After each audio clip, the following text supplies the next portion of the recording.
Rail operate করব আগামী December 16 December নাগাদ। 26শে মার্চ যেহেতু আমাদের স্বাধীনতা দিবস, এটাকে টার্গেট করে আমরা এই নেক্সট প্ল্যানিংটা চলবে। ডিসেম্বর নয়, আগামী বছরের মার্চে পদ্মা সেতুতে রেল চলাচলের নতুন টার্গেট। ফেল করলে সময় লাগতে পারে আরও 3 মাস। ফার্স্ট প্ল্যানিং আমাদের যেহেতু সম্ভব হয় নাই, কাজে আমরা সেকেন্ড প্ল্যানিং এগাচ্ছি। কোনো কারণে দেরি হয় তাহলে এটা জুন পর্যন্ত বর্ধিত হতে পারে। মাত্র 1.25 ঘন্টায় ঢাকা থেকে যাওয়া যাবে যশোর। 172 কিলোমিটার রেলপথের কোথাও থাকবে না লেভেল ক্রসিং। প্রকল্পটি বর্তমান সার্বিক কাজের অগ্রগতি প্রায় 58%। পদ্মা সেতু হস্তান্তর করা হলে আমাদের মূল সেতুতে রেল লাইন স্থাপনের কাজ শুরু হবে। দেখছেন প্রধান শিরোনাম। রাত 11টার সময় সঙ্গে আছি আমি গোলাম রাব্বি। এবার অন্যান্য শীর্ষ সংবাদ।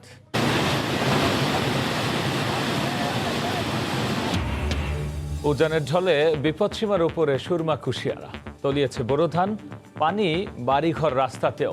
সিলেটের সঙ্গে গোয়াইনঘাটের সড়ক যোগাযোগ বিচ্ছিন্ন। হাজার হাজার কোটি টাকা পাচারকারী পিকে হালদার পশ্চিমবঙ্গে 3 দিনের রিমান্ডে।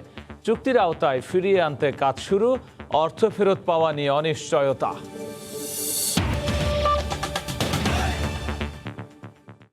পেছালো পদ্মা সেতুতে রেল চলাচলের দিন তারিখ। ডিসেম্বর নয়, আগামী বছরের 26 মার্চে ট্রেন চলাচল শুরু হতে পারে বলে জানিয়েছেন রেলমন্ত্রী। দুপুরে প্রকল্পের কাজ দেখতে গিয়ে মন্ত্রী জানান, প্রথম ধাপে ট্রেন চলবে ঢাকা থেকে ভাঙা পর্যন্ত। নাসিরুদ্দিন উজ্জ্বলের রিপোর্ট, ছবি তুলেছেন আবু সাইদ। ঢাকা থেকে আমরা ভাঙ্গা পর্যন্ত এই টোটালটাই আমরা রেল অপারেট করব আগামী ডিসেম্বর 16 ডিসেম্বর নাগাদ। 2023 সালের আমরা চেষ্টা করব এটা মার্চের 26শে মার্চ যেহেতু আমাদের স্বাধীনতা দিবস, এটাকে টার্গেট করে আমরা এই নেক্সট প্ল্যানিংটা চলবে। স্বপ্নের পদ্মা সেতুতে চলবে রেল, সে লক্ষ্যেই এগিয়ে চলছে কাজ। তবে রোববার মুন্সিগঞ্জে রেল লিংক প্রকল্প পরিদর্শনে গিয়ে আশার কথা শোনাতে পারলেন না রেলপথ মন্ত্রী। গেল 7 সেপ্টেম্বর প্রকল্প পরিদর্শনে গিয়ে রেলপথ মন্ত্রী জানিয়েছিলেন, সড়ক পথের সঙ্গে একই দিনে না হলেও পদ্মা সেতু দিয়ে রেল চলবে 2022 সালের ডিসেম্বরে। 8 মাস পর আবারও প্রকল্প পরিদর্শনে মন্ত্রী জানালেন, 2022-এর ডিসেম্বরে নয়, ঢাকা থেকে ভাঙা পর্যন্ত রেল চালু হবে 2023-এর 26 মার্চ। এই নিয়ে প্রশ্ন বাণে জর্জরিত হন মন্ত্রী। এইখানে পেছানোর তো কোথাও দেখলেন, এখন তো পেছানো হয়নি। পেছানোটা পেলাম কোথায় আপনি? না আপনি পেছানোটা পেলেন কোথায়? আমার তো 24 সালের জুন মাস আছে। টোটাল প্রজেক্টের কথা বলছি, টোটাল প্রজেক্ট ধরে আপনি কথা বলবেন। ফেস টু ফেস তো আমাদের প্ল্যানিং, এটা তো আমাদের প্ল্যানিং। আমি যে কাজ করছি, আমি তো একটা পরিকল্পনা নিয়ে কাজ করছি। এদিকে পদ্মা সেতুতে সড়ক পথ পুরোপুরি প্রস্তুত, তবে রেল পথে পাথরবিহীন রেল ট্র্যাক বসানো বাকি। বহুমুখী এই সেতুর নিচতলার এক পাশে বসেছে গ্যাস লাইন, আরেক পাশে সার্ভিস লেন, মাঝখানে রেল লাইন। পাথরবিহীন রেল লাইন স্থাপনে সময় লাগবে 6 মাস। গুণগত মান ঠিক রেখে পুরোদমে চলছে কাজ। যেই গতিতে কাজ চলছে বর্তমানে, এই গতি অব্যাহত থাকলে এবং সার্বিক দেশের অবস্থা এবং করোনা পরিস্থিতি ঠিক থাকে, ইনশাল্লাহ আমরা সময়ের মধ্যে আমাদের কাজ সুষম করতে পারবো ইনশাল্লাহ। রেল লাইনের ভায়াডাক্টের জন্য চীন থেকে বিশেষভাবে তৈরি করে আনা 80 মিটার স্প্যানে কংক্রিটের কাজ শেষ। পদ্মা সেতুর মা প্রান্তের রেল সংযোগ সেতুর 14 ও 15 নম্বর খুঁটি নকশা পরিবর্তনের পর পুরো কাজ সম্পন্ন হয়েছে। তাই মা প্রান্তের 2.76 কিলোমিটার দীর্ঘ ভায়াডাক্ট এখন প্রস্তুত। মুন্সিগঞ্জের মা থেকে নাসিরুদ্দিন উজ্জ্বল, সময় সংবাদ। এদিকে ঢাকা যশোর 172 কিলোমিটার রেলপথের কোথাও থাকছে না লেভেল ক্রসিং। দেশে উড়াল এবং লেভেল ক্রসিং বিহীন প্রথম রেলপথ ব্যবহার করে মাত্র 2.25 ঘন্টায় পৌঁছানো যাবে যশোর। আগামী জুলাই থেকে পদ্মা সেতুর নিচতলায় পাথরবিহীন রেল লাইন স্থাপন শুরু হবে। নাসিরুদ্দিন উজ্জ্বলের আরও একটি রিপোর্ট। পদ্মা সেতু রেল লিঙ্ক প্রকল্প বদলে দিবে দেশের রেল নেটওয়ার্ক। ঘন্টায় 120 কিলোমিটার গতির ব্রডগেজ লাইনটি ঢাকার কমলাপুর রেল স্টেশন থেকে পাগলা হয়ে বুড়িগঙ্গা পার হয়ে মাওয়া, পদ্মা সেতু, জাজিরা, ভাঙা, নড়াইল, জামদিয়া হয়ে পদ্ম ভিলা পর্যন্ত যাবে। এরপর একটি শাখা যশোরের রূপদিয়া স্টেশন এবং অন্যটি খুলনার সিঙ্গিরা স্টেশনে যুক্ত হবে। এই রেলপথ দেশের দক্ষিণাঞ্চলের 21টি জেলায় প্রথম রেল সংযোগ স্থাপন করবে। রাজধানী থেকে যশোর পৌঁছাতে সময় লাগবে মাত্র পৌনে 2 ঘন্টা। রেলপথের 23.38 কিলোমিটার উড়াল বা এলিভেটেড। দেশের উড়াল ও লেভেল ক্রসিং বিহীন প্রথম রেলপথ এটি। এ পথে নতুন 14টি সহ 20টি স্টেশন হচ্ছে নান্দনিক। জুনের শেষ দিকে সেতুর নিচতলা রেল কর্তৃপক্ষকে হস্তান্তর করা হবে। জয়েন্টলি ভিজিট করা হয়েছে, তখন দেখা গেছে যে আসলে দুই পার্টি একসাথে কাজ করার মতো কোনো টেকনিক্যালি সম্ভব না, সেই জন্যই দিচ্ছেন। আগামী জুলাই থেকে পদ্মা সেতুর নিচতলায় পাথরবিহীন রেল লাইন স্থাপন শুরু হবে। ঢাকা থেকে যশোর পর্যন্ত প্রকল্পের মেয়াদ শেষ হবে 2024 সালে। তবে আগামী ডিসেম্বরে মাওয়া ভাঙা অংশে রেল চলাচল শুরুর টার্গেট নিয়ে কাজ চলছে। প্রকল্পটি বর্তমান সার্বিক কাজের অগ্রগতি প্রায় 58%। আগামী জুলাই মাসে পদ্মা সেতু হস্তান্তর করা হলে আমাদের মূল সেতুতে রেল লাইন স্থাপনের কাজ শুরু হবে। এই প্রকল্প সম্পন্ন হলে রেলপথে ঢাকা থেকে যশোরের দূরত্ব কমবে 190 কিলোমিটার। বাংলাদেশ সেনাবাহিনী দেশি পরামর্শক হিসেবে পদ্মা ব্রিজ রেল লিঙ্ক প্রকল্পে নিয়োজিত রয়েছে। ঢাকা মাওয়া সেকশনের ব্রিজ, ভায়াডাক্ট, স্টেশন এবং ব্যালাস্টেজ ট্র্যাক রিং এর কাজ চলমান রয়েছে। পুরো প্রকল্পের অগ্রগতি 54 ভাগ ছাড়িয়েছে, আর মাওয়া থেকে ভাঙা পর্যন্ত অগ্রগতি 78% বেশি। নাসির উদ্দিন উজ্জ্বল, সময় সংবাদ, মুন্সিগঞ্জ। অর্থ জালিয়াতি ও পাচারে সিদ্ধ হাত প্রশান্ত কুমার হালদার বা পিকে হালদার বাংলাদেশে নানাভাবে জল ঘোলা করে অবশেষে ধরা পড়েছেন ভারতের গোয়েন্দা সংস্থার হাতে। 5 সহযোগী সহ তাকে 3 দিনের রিমান্ড দিয়েছেন কলকাতার নগর ও দায়রা আদালত। খতিয়ে দেখা হচ্ছে রাজনৈতিক সংশ্লিষ্টতা, অর্থ পাচার, অনুপ্রবেশ ও ভুয়া নথি। বাংলাদেশ থেকে পাচারের অর্থ গচ্ছিত আছে এমন আরও 40 ব্যক্তির খোঁজ করছেন গোয়েন্দারা। সকাল থেকেই দফায় দফায় এই ইডি দপ্তরে জেরা চলছে ধৃত পিকে হালদার সহ 6 জনকে। গোয়েন্দা সূত্র নিশ্চিত করেছে সকাল ঠিক 10টায় তাদের জেরা শুরু হয় এবং প্রত্যেককে এক এক করে জেরা করছেন ইডির শীর্ষস্থানীয় গোয়েন্দারা। জানা যাচ্ছে দুপুর 12টা পর্যন্ত প্রথম দফায় শুধুমাত্র 2 জনকে জেরা নগর ও দায়রা আদালতে সশরীরে হাজির করার নির্দেশ দিয়েছেন বিচারক। ইডি সূত্রগুলো বলছে এখন এই মুহূর্তে বার করার চেষ্টা করা হচ্ছে যে কিভাবে তারা এখানে ভারতীয় কাগজপত্র তৈরি করেছে। 13ই মে অশোকনগর থেকে আনুষ্ঠানিকভাবে গ্রেপ্তার দেখানো হয়েছে পিকে হালদার এবং বাকি 5 জনকে। আদালত এবং ইডি সূত্রে জানা গিয়েছে তাদের বিরুদ্ধে মূলত মানি লন্ডারিং, অবৈধ অনুপ্রবেশ এবং জাল নথিপত্র তৈরির অভিযোগ আনা হয়েছে। এই কাজ যারা করবে আইনে পথে চলবে, এখানে কেউ কাউকে রেহাত করবে না।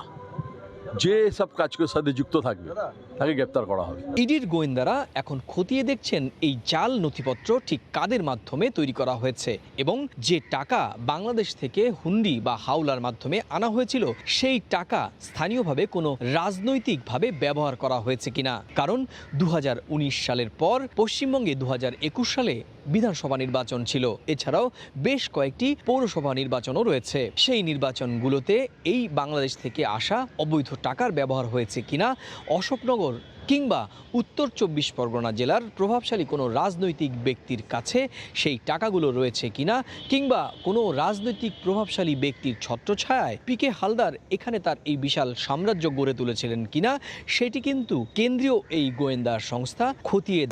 কলকাতার ইডি দপ্তর থেকে সুব্রত আচার্য, সময় সংবাদ। পিকেকে ফিরিয়ে আনা সম্ভব, তবে পাচার হওয়া অর্থের কি হবে? এমন প্রশ্নে অ্যাটর্নি জেনারেল অর্থ ফেরত আনা হবে বলে জানালেও বিশেষজ্ঞরা বলছেন এটি প্রায় অসম্ভব। বুলবুল রেজা রিপোর্ট। আর্থিক জালিয়াতিতে বহুমুখী প্রতিভার পরিচয় দেয়া পিকে হালদার নানা কৌশলে নামে বেনামে একের পর এক কোম্পানি খুলে হাজার কোটি টাকা আত্মসাৎ করে তা বিদেশে পাচার করেছেন। প্রভাব খাটিয়ে প্রতারণা ও জালিয়াতি করে দেশের একাধিক আর্থিক প্রতিষ্ঠান ধসিয়ে দেওয়ার মূল কারিগরও তিনি। আর এই টাকার মালিক রাষ্ট্র ও জনগণ। প্রত্যেক গ্রেফতার হওয়ার পর তাকে এখন ফিরিয়ে আনার উদ্যোগ নেওয়ার কথা বলা হচ্ছে সরকারের তরফ থেকে। দেশের প্রধান আইন কর্মকর্তা অ্যাটর্নি জেনারেল বলছেন, শুধু পিকে নয়, দেশে ফিরিয়ে আনা হবে তার পাচার করা সব অর্থ। যেহেতু এটা আমাদের টাকা এবং আমরা ভারতের সাথে আমাদের যেহেতু চুক্তি আছে এবং আমাদের যে একটা আর এছাড়াও একটা চুক্তি আছে MLF সম্ভবত, তো তার মাধ্যমে আমরা এই টাকাটা ফেরত আনার চেষ্টা করবো। এবং ইতিমধ্যে শুধু বাংলাদেশে একবারই টাকা আসছিল, আরাফাত রহমান কোকোর টাকা, যেটা সিঙ্গাপুরে ছিল, সেই টাকাটা আসছে। তো এইটা যেহেতু এই টাকাটা আমরা আটকানো গেছে, আশা করি এই টাকাটাও আমরা দ্রুত আনতে পারবো। তবে ভিন্নমত এই বিশেষজ্ঞের। বলছেন, পিকে হালদারকে দেশে ফিরিয়ে আনা সম্ভব হলেও পাচার করা অর্থ ফেরত আনা অসম্ভব। বিদেশে যে টাকা পাচার হয়েছে সেটার তথ্য পাওয়াটা কঠিন, কারণ এটা হুন্ডির মাধ্যমে সেটা পাঠানো হয়। আবার অনেক সময় এমনভাবে পাঠানো হয় যে আপনার ওই তথ্যটা পাওয়া যায় না। মুশকিল হচ্ছে যে এইটা ফিরিয়ে আনার ক্ষেত্রে মানে প্রায় অসম্ভব বললেই চলে। বন্দি বিনিময় চুক্তির মতো পাচার হওয়ার টাকাও যাতে খুব সহজেই দেশে আনা যায়, সেজন্য চুক্তি করার পরামর্শ বিশেষজ্ঞদের। বুলবুল রেজা, সময় সংবাদ, ঢাকা। পিকে হালদারের সঙ্গে জড়িত রাঘব বোয়ালদের আইনের আওতায় আনার দাবি জানিয়েছে বিএনপি। একই সঙ্গে টাকার পরিমাণ ও জড়িতদের তালিকা প্রকাশের দাবি দলটির মহাসচিবের। এদিকে আওয়ামী লীগের সাধারণ সম্পাদক বলেছেন, দুর্নীতির কারণে দণ্ডপ্রাপ্ত শীর্ষ নেতাদের দল বিএনপির মুখে দুর্নীতি বিরোধী কথা মানায় না। বুদ্ধ পূর্ণিমা উপলক্ষে বৌদ্ধ সম্প্রদায়ের সঙ্গে শুভেচ্ছা বিনিময়ের আয়োজন করে বিএনপি। দলটির গুলশান কার্যালয়ে হওয়া এই অনুষ্ঠানে অংশ নেন বিএনপির সিনিয়র নেতারা। শুভেচ্ছা বিনিময়ে উঠে আসে পিকে হালদারের গ্রেফতার প্রসঙ্গ। বিএনপির মহাসচিব বলেন, অর্থ পাচারে যারা মদদ দিয়েছে সেই রাঘব বোয়ালদের আনতে হবে আইনের আওতায়। কত টাকা পাচার হয়েছে, কারা করেছে, তাদের তালিকা প্রকাশেরও দাবি জানান তিনি। একজোট হয়ে সরকার বিরোধী আন্দোলন করার আহ্বান জানান মির্জা ফখরুল। হাজার হাজার কোটি টাকা কত পাচার হয়েছে, একদিনে তো পাচার হয়নি। কিভাবে, কোন পদ্ধতিতে পাচার হলো, কারা তার সঙ্গে জড়িত ছিল, কারা মদত দিয়েছে, সেই বিষয়গুলো আমরা আজকে পরিষ্কার করে জাতির সামনে তুলে দেওয়ার জন্য আমরা সরকারের প্রতি জোর দাবি জানাচ্ছি। এই যে দুঃসহ অবস্থা থেকে মুক্তি পেতে হলে সকল ধর্মের, মতের, রাজনৈতিক দলের সবাইকে ঐক্যবদ্ধ হয়ে এদেরকে আমাদেরকে পরাজিত করতে হবে। এদিকে আওয়ামী লীগের সাধারণ সম্পাদক বলেছেন, বিএনপির দলীয় প্রধান দণ্ডিত, তাদের মুখে দুর্নীতির কথা মানায় না। দলটির শান্তিপূর্ণ রাজনৈতিক কর্মসূচিতে বাধা দেয়া হবে না বলেও জানান ওবায়দুল কাদের। তাদের নেতা 22,000 কোটি টাকা বাংলাদেশ থেকে পাচার করেছে। FBI তদন্ত করতে গিয়ে সেটা খুঁজে পেয়েছে এবং বাংলাদেশের আদালতে সাক্ষ্য দিয়ে গেছে। বিএনপি ষড়যন্ত্রের চোরা গলি ছেড়ে যদি রাজপথে ফিরে আসে আমরা স্বাগত জানাই। তবে আন্দোলনের নামে জ্বালাও পোড়াও করলে বিএনপিকে সমুচিত জবাব দেওয়া হবে বলেও হুঁশিয়ারি দিয়েছেন আওয়ামী লীগের সাধারণ সম্পাদক। বাড়িঘরে হামলা চালানো। আফজাল হোসেন, সময় সংবাদ, ঢাকা। রাত 11টার সময় আরও থাকছে। ভারতে বিজেপি সরকারের গম রফতানি বন্ধের সমালোচনায় কংগ্রেস, ক্ষতি কৃষকদেরই দাবি বিরোধীদের। জনগণকে খাদ্য সুরক্ষা দিতে এই সিদ্ধান্ত, দাবি মোদি। কয়েকদিনের টানা ভারী বৃষ্টিতে সিলেটে নদ নদীর পানি বাড়ছে, তলিয়ে গেছে বোরো ধান, পানি উঠেছে ঘরবাড়িতেও। ইতিমধ্যে সিলেটের সঙ্গে গোয়াইনঘাট উপজেলার সড়ক যোগাযোগ বিচ্ছিন্ন হয়ে পড়েছে, আর এতে চরম দুর্ভোগে পড়েছেন স্থানীয়রা। ইকরামুল কবিরের রিপোর্ট, ছবি তুলেছেন নওশাদ আহমদ চৌধুরী। বৃষ্টি ও উজানের ঢলে উতলা নদ নদী, পানি উপচে প্লাবিত করছে একের পর এক জনপদ, ব্যাহত হচ্ছে যোগাযোগ ব্যবস্থা। গত কয়েকদিনের টানা ভারী বৃষ্টিতে সিলেটের বিভিন্ন নদ নদীর পানি বাড়ছে। সুরমা, কুশিয়ারা ও সারি নদী বিপদসীমার বেশ উপর দিয়ে প্রবাহিত হচ্ছে। গোয়াইনঘাট, কোম্পানিগঞ্জ, জকিগঞ্জ, জৈন্তাপুর উপজেলা সহ নদীর তীরের বিভিন্ন নিম্নাঞ্চল পানি ঢুকে পড়েছে। রাস্তা তলিয়ে সিলেটের সঙ্গে গোয়াইনঘাট উপজেলা সহ বেশ কয়েকটি উপজেলার সড়ক যোগাযোগ ব্যাহত হচ্ছে। এই সড়কটি সিলেট থেকে শুধু গোয়াইনঘাট নয়, এই সড়ক বিছনাকান্দি, এই সড়ক পান্তুমাই পর্যটন কেন্দ্রে এই সড়কটি চলে গিয়েছে। আজকে বন্ধ দিন, যার কারণে প্রচুর পরিমাণ পর্যটক এই সড়ক দিয়ে যাওয়ার কথা, কিন্তু এই প্রতিবন্ধকতার কারণে পর্যটকদের যাতায়াতে বেশ কিছু অসুবিধা হচ্ছে। বন্যার কারণে অনেক গাড়ি ঘোড়ার ক্ষতি হইতেছে, গাড়ি ঘোড়া অন্যার মাঝে ঝুঁকি নিয়ে গাড়ি চলতেছে। কেন তো গাড়ি চালাই যায় না, রাস্তা ডুবার কারণে গাড়ি রাস্তার পানিতে ডুবে যায়। পানির মধ্যে বিভিন্ন সড়কে ঝুঁকি নিয়ে যান চলাচল করছে, এতে চরম ভোগান্তিতে পড়েছেন এলাকাবাসী। বিরাট পানি, বাড়িঘর তোল করিলার পানি, খুব সাংঘাতিক দূর পানির, ওখানে আমরা বাঁচাও উপায় নাই। পানির অবস্থা খুব খারাপ, পানি বাড়তেছে, রাস্তাঘাটে চলাফেরা করতে পারে না, ভাড়াও বেশি বাড়িয়ে যায়। যে জায়গায় 10 টাকার ভাড়া ওই জায়গায় 20 টাকা 30 টাকা ভাড়া চায়। সিলেটের 5 উপজেলার পানিবন্দী মানুষের জন্য 79 টন খাদ্য সহায়তা দিয়েছে জেলা প্রশাসন। ইকরামুল কবির, সময় সংবাদ, সিলেট। জ্যামার বসিয়ে অচল করা হয় ফোনের নেটওয়ার্ক, অপরাধ করে নির্বিঘ্নে পালায় দুষ্কৃতকারীরা। ফেসবুকে বিজ্ঞাপন দিয়ে 2 বছর ধরে চলছিল এই অবৈধ ডিভাইস বিক্রি। রাজধানী মোহাম্মদপুরে অভিযান চালিয়ে বিপুল অবৈধ জ্যামার, রিপিটার এবং নেটওয়ার্ক বুস্টার সহ 2 জনকে গ্রেফতার করেছে র্যাব। কোনো এলাকায় জ্যামার বসালে সেই এলাকায় কোনো ফোন নেটওয়ার্ক কাজ করবে না। এই সুযোগে নির্ভয়ে অপরাধ করতে পারে অপরাধীরা। বিপদে পড়া ব্যক্তি সাহায্যের জন্য ফোন করতে পারবে না পুলিশকে। আবার অপরাধ করে ফোনের নেটওয়ার্ক থেকে নিজেকে আড়াল করতেও এই ডিভাইস কার্যকর। অন্যদিকে নিজের ফোন নেটওয়ার্ক শক্তিশালী করতে বাসায় বা অফিসে অনেকেই বসান বুস্টার। খেতে ওই স্থানটুকুর নেট শক্তিশালী হলেও অন্য গ্রাহকেরা কল ড্রপের শিকার হন। আর এ কারণে বিটিআরসি আইনে এসব ডিভাইস অবৈধ। এসব ডিভাইসই 2 বছর ধরে বিক্রি করছিল সোহেল নোমান। রোববার ভোররাতে সোহেল নোমানকে গ্রেফতার করে র্যাব। কিছু অপরাধী নিজেদেরকে আড়াল করার জন্য এবং নিজেদের অপরাধ আড়াল করার জন্য এই সমস্ত অবৈধ ডিভাইস ইউজ করে আসছে। মোবাইল অপারেটরদের অভিযোগের প্রেক্ষিতে সম্প্রতি বিটিআরসি এই সমস্ত ডিভাইস বিক্রি ও ব্যবহারের বিরুদ্ধে তাদের অভিযান জোরদার করেছে। কারওয়ান বাজারে র্যাব মিডিয়া সেন্টারে আয়োজিত সংবাদ সম্মেলনে আরও বলা হয়, বিদেশ থেকে অবৈধভাবে এসব আমদানি করা হতো। 2টি ফেসবুক পেজ থেকে বেশি দামে বিক্রিও করতেন তারা। শিপিং কর্পোরেশনের মাধ্যমে তারা জিনিসটা এনেছে এবং এটি পরিবহনের জন্য, যেখানে বৈধভাবে যদি তারা বিটিআরসির মাধ্যমে আনতে যায়, কথা তাদের যদি পরিবহন কস্ট 1 লাখ টাকা হয়, তারা সেখানে আরও বেশি কিছু টাকা দিয়ে তারা অবৈধভাবে জিনিসগুলো দেশে প্রবেশ করাচ্ছে। জ্যামার ও বুস্টার ব্যবহারের কারণে স্বাভাবিক সেবা থেকে বঞ্চিত হন মোবাইল গ্রাহকেরা। সময় মতো অবহিত করা যায় না। আতিকুর রহমান তামাল, সময় সংবাদ, ঢাকা। আগামী বছর থেকেই পরীক্ষা ছাড়া কোনো শিক্ষার্থী ভর্তি করতে পারবে না বেসরকারি বিশ্ববিদ্যালয়গুলো। অভিন্ন পরীক্ষার মাধ্যমে পাবলিক ও বেসরকারি বিশ্ববিদ্যালয়ে ভর্তির কথা ভাবছে বিশ্ববিদ্যালয় মঞ্জুরি কমিশন। বেসরকারি বিশ্ববিদ্যালয় সমিতি বলছে, এটি বাস্তবায়ন করে মান নিশ্চিত করতে না পারলে শিক্ষার্থী পাবে না অনেক বিশ্ববিদ্যালয়। শাকির আহমেদের রিপোর্ট। দেশের বেসরকারি অনেক বিশ্ববিদ্যালয়ের বিরুদ্ধে নিজেদের ইচ্ছে মতো শিক্ষার্থী ভর্তির অভিযোগ দীর্ঘদিনের। নানা উদ্যোগ নিয়েও বেসরকারি বিশ্ববিদ্যালয়গুলোর রাশ টেনে ধরতে পারেনি বিশ্ববিদ্যালয় মঞ্জুরি কমিশন। বেসরকারি বিশ্ববিদ্যালয়ে এবার ভর্তি পরীক্ষা চালুর সিদ্ধান্ত নিয়েছে ইউজিসি। ভর্তি পরীক্ষা দিয়ে তাদের যোগ্যতা প্রমাণ করে ভর্তি হলো এবং তাদের পছন্দ অনুযায়ী বিশ্ববিদ্যালয়গুলোতেই ওই অপশন অনুযায়ী বা চয়েস ফর্ম থাকবে, সেই অনুযায়ী তারা একেবারে অটোমেটেড সিস্টেমের মাধ্যমেই ভর্তির পাবে, সুযোগ পাবে। কমিশন বলছে, মেডিকেল কলেজের ভর্তি পরীক্ষার মতো একটি পরীক্ষা গ্রহণ করে মেধা তালিকার ভিত্তিতে পাবলিক বিশ্ববিদ্যালয়ে ভর্তি পরীক্ষা সম্পন্নের পর একই তালিকা থেকে শিক্ষার্থীদের পছন্দ অনুযায়ী বেসরকারি বিশ্ববিদ্যালয়ে ভর্তি করতে হবে। পাবলিক বিশ্ববিদ্যালয়গুলো, প্রাইভেট বিশ্ববিদ্যালয়গুলোর উপাচার্য বা কর্তৃপক্ষদেরকে নিয়ে তাদের সাথে বসে কথা বলে এ ব্যাপারে সিদ্ধান্ত নেওয়া হবে যে গুচ্ছতে একসাথে যাওয়া সম্ভব নাকি প্রাইভেটের আলাদা গুচ্ছ হবে।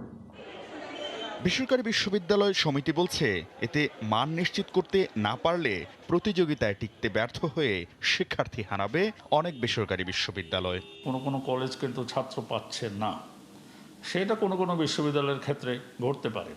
তো এক্ষেত্রে বিশ্ববিদ্যালয়গুলো দায়িত্ব হবে মানসম্পন্ন শিক্ষা দেওয়ার জন্য, এবং এই জাতীয় ভর্তি ব্যবস্থা ইন্ট্রোডিউস করলে মানসম্পন্ন শিক্ষা ও প্রবর্তনের সুযোগটা সম্প্রসারিত হবে, এটা আমার বিশ্বাস। আর শিক্ষা গবেষকরা বলছেন, জোর মনিটরিং না থাকলে ফলপ্রসূ হবে না এই সিদ্ধান্ত। কেন্দ্রীয়ভাবে যদি রাষ্ট্র থেকে এটি তদারকি করা হয় তাহলে এটা অত্যন্ত যৌক্তিক হবে এবং শিক্ষার্থীদের অনেক ভোগান্তি কমে যাবে, এবং আমি মনে করি যে হায়ার এডুকেশনের কোয়ালিটিও এভাবে আরেকটু বাড়বে। বর্তমানে দেশে ১১২টি বেসরকারি বিশ্ববিদ্যালয় শিক্ষা কার্যক্রম পরিচালনা করছে। শাকির আহমেদ, সময় সংবাদ, ঢাকা।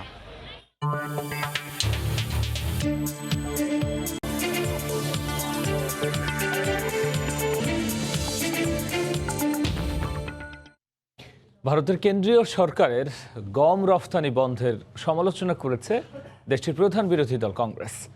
দেশে গমের রেকর্ড ফলন হলেও সরকারের এমন সিদ্ধান্তে কৃষকদেরই ক্ষতি হবে বলে জানিয়েছে দলটি। এদিকে বিজেপি সরকার বলছে, বিশ্ববাজারে গমের ঘাটতির দিকে নজর রেখেই আপাতত রফতানি বন্ধের সিদ্ধান্ত নেওয়া হয়েছে। বিশ্বকে খাদ্যশস্যের যোগান দিতে এগিয়ে আসবে ভারত। চলতি মাসে জার্মানি সফরে গিয়ে এমনটা জানান দেশটির প্রধানমন্ত্রী নরেন্দ্র মোদী। রুশ ইউক্রেন যুদ্ধের সুযোগ নিয়ে বিশ্ববাজার ধরার কথাও জানায় ভারতের কেন্দ্রীয় সরকার। এতে বাড়তি অর্থ আয়ের সম্ভাবনা দেখছিলেন কৃষক। শুক্রবার বিজেপি সরকার আচমকায় বিদেশে গম রপ্তানি বন্ধ রাখার সিদ্ধান্ত জানায়। মোদী সরকারের দাবি, যুদ্ধের কারণে বিশ্বজুড়ে বাড়ছে গমের দাম, আর তাই দেশের মানুষকে খাদ্য সুরক্ষা দিতে এবং দ্রব্যমূল্য নিয়ন্ত্রণে রাখতে বিদেশে আপাতত গম রপ্তানি বন্ধের সিদ্ধান্ত নেওয়া হয়েছে। পরিস্থিতি দেখে পরবর্তী রপ্তানির সিদ্ধান্ত নেওয়া হবে বলেও জানায় দেশের বাণিজ্য মন্ত্রণালয়। Our reliability as a supplier is being maintained by not reneging on any existing contract. তবে সরকারের এমন দাবি মানতে নারাজ প্রধান বিরোধী দল কংগ্রেস। দেশে গমের রেকর্ড ফলন হওয়া সত্ত্বেও এই সিদ্ধান্তে গম চাষিদের ক্ষতি হলো বলে মন্তব্য করেছেন কংগ্রেস নেতারা। অভিজ্ঞ রাজনীতিবিদ ও কংগ্রেস নেতা পি চিদম্বরম জানান, যে সময়ে বেশি দামে গম বিক্রি করে বাড়তি টাকা পেত কৃষকরা, ঠিক সেই সময়েই এমন সিদ্ধান্ত মূলত কৃষক বিরোধী। বিশ্বে গম উৎপাদনের শীর্ষে ইউক্রেন, তবে চলমান যুদ্ধের কারণে রপ্তানি করতে পারছে না দেশটি। এতে বিশ্ববাজারে গমের সংকট দেখা দিয়েছে। ভারত দ্বিতীয় গম উৎপাদনকারী দেশ হওয়ায় সেই সুযোগটাকে কাজে লাগাতে পারত বলেই মনে করছেন বিশ্লেষকরা। প্রতি বছর প্রায় 10 কোটি টন গম উৎপাদন হয় ভারতে। রাহানুল রানা, সময় সংবাদ। বর্ণাঢ্য আয়োজনে দেশের বিভিন্ন স্থানে বুদ্ধ পূর্ণিমা উদযাপন করেছেন বৌদ্ধ ধর্মাবলম্বীরা। মহামারী কাটিয়ে দীর্ঘ 2 বছর পর উৎসবের আয়োজন করতে পেরে উচ্ছ্বসিত ভক্তরা। উৎসবমুখর পরিবেশে চট্টগ্রামে বুদ্ধ পূর্ণিমা উদযাপন করেন বৌদ্ধ ধর্মাবলম্বীরা। সকালে নগরীর বৌদ্ধবিহার থেকে মঙ্গল শোভাযাত্রা বের হয়ে নগরীর প্রধান প্রধান সড়ক ঘুরে একই স্থানে গিয়ে শেষ হয়। এতে শিক্ষা উপমন্ত্রী ব্যারিস্টার মহিবুল হাসান চৌধুরী নওফেল ও প্রধানমন্ত্রীর বিশেষ সহকারী বিপ্লব বড়ুয়া উপস্থিত ছিলেন। মহামারী কাটিয়ে দীর্ঘ 2 বছর পর উৎসবে যোগ দিতে পেরে উচ্ছ্বসিত ভক্তরা। খুব ভালো লাগছে অনেকদিন পর মন্দিরে আসতে পেরে। বুদ্ধের যে অমীয় বাণী আমাদের কাছে দিয়েছেন, সেটা যাতে সবার ঘরে ঘরে সুখ শান্তি বিরাজ করে। আমরা আসছি সবাই ফ্যামিলি নিয়ে আনন্দ করতে, বুদ্ধ পূজা দিতে, সবার মঙ্গল কামনা করার জন্য। এদিকে খাগড়াছড়িতে ধর্মীয় ভাবগাম্ভীর্যের মধ্য দিয়ে বুদ্ধ পূর্ণিমা উদযাপন করেন চাকমা, মারমা ও বড়ুয়া সহ বৌদ্ধ সম্প্রদায়ের মানুষ। শহরের বৌদ্ধবিহার থেকে একটি মঙ্গল শোভাযাত্রা বের করেন তারা। জেলার প্রতিটি বৌদ্ধবিহারে দেশ ও বিশ্ব শান্তির কামনায় গৌতম বুদ্ধের কাছে প্রার্থনা করেন পুণ্যার্থীরা। আজকের এই দিনে সকল প্রাণীর সুখ শান্তি কামনা করছি। অহিংসাকে ভুলে সবাই একত্রিত মিলিত হয়ে যাতে সুন্দর আগামী দিনগুলো যাতে অধিভূত করতে পারি। বৌদ্ধ ধর্মমতে প্রায় 2500 বছর আগের এই দিনে নেপালে জন্মগ্রহণ করেন মহামতি গৌতম বুদ্ধ, আর এরাতেই তিনি বোধিজ্ঞান ও নির্বাণ লাভ করেন। সর্দার মোহাম্মদ আরিফ, সময় সংবাদ। এতক্ষণ দেখছিলেন দেশ বিদেশের খবর।